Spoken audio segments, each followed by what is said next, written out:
জনাব নজরুল ইসলাম, সহকারী সচিব, উপস্থিত এই কোর্স সমন্বয়ক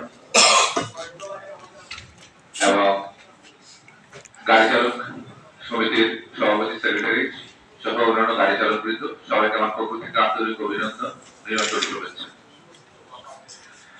বক্তব্যের শুরুতে আমি কৃতজ্ঞতা প্রকাশ করছি পটুয়াখালী জেলা প্রশাসনের প্রতি যে আমাদের এই কোর্সটিকে সফল করার জন্য পটুয়াখালী জেলা প্রশাসন থেকে আমরা যে সহযোগিতা পেয়েছি সেটি এক কথায় অভূতপূর্ব।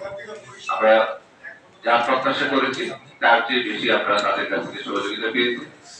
এর জন্য আমি তাদের প্রতি বিশেষ কৃতজ্ঞতা প্রকাশ করছি।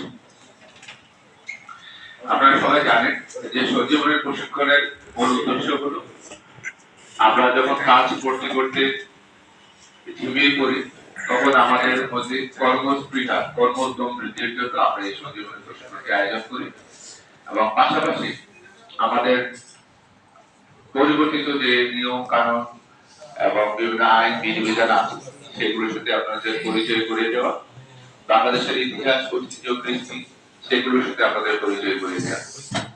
তো এই বিষয়ে যারা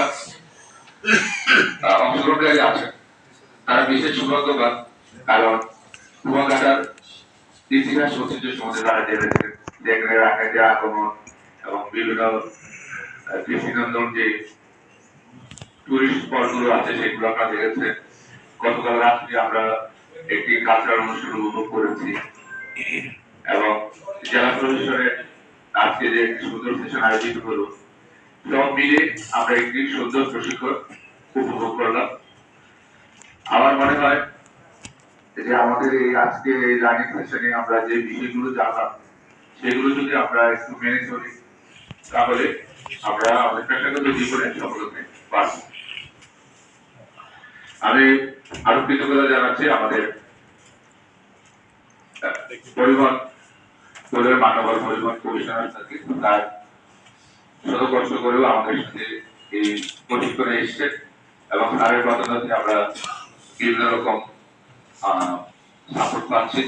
পাশাপাশি কৃতজ্ঞতা প্রকাশ করছি জেলা প্রশাসকের প্রতি, জেলা প্রশাসক আমাদের এই কোর্সের প্রতি বিশেষ দৃষ্টি দিয়েছেন, সেই জন্য তাকেও এই কোর্স কর্তৃপক্ষের পক্ষ থেকে কৃতজ্ঞতা এবং ধন্যবাদ জানাচ্ছি। তবে প্রশিক্ষণের মূল বিষয় হল শৃঙ্খলা।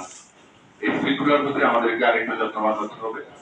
আমরা যখন গাড়ি চালাই তখন আমাদের মধ্যে একরকম শৃঙ্খলা বোধ থাকে, আমরা যখন পারিবারিক বা সামাজিক কাজে যাই তখন একরকম শৃঙ্খলা।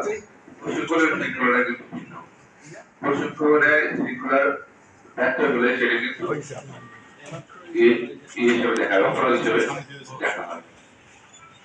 সেই জন্য আমি অনুরোধ করবো যে আমরা এই পর্যন্ত যে শৃঙ্খলাটা বজায় রেখেছি আমাদের সামনের যে অংশগুলো আছে সেগুলো খোলা থাকবে। এরপরে আমাদের এখানে আসেন, আমি ভিডিও করতেছি। ওই সময়টা আপনারা সুন্দরভাবে আপনারা অংশগ্রহণ করবেন যাতে আমাদের কর্মীদের সম্মান অক্ষুণ্ণ থাকে। আর গাড়ি চালক আপনারা যারা জানেন যে আপনাদের পেশাগত জীবনটা খুবই চ্যালেঞ্জিং এবং আমরা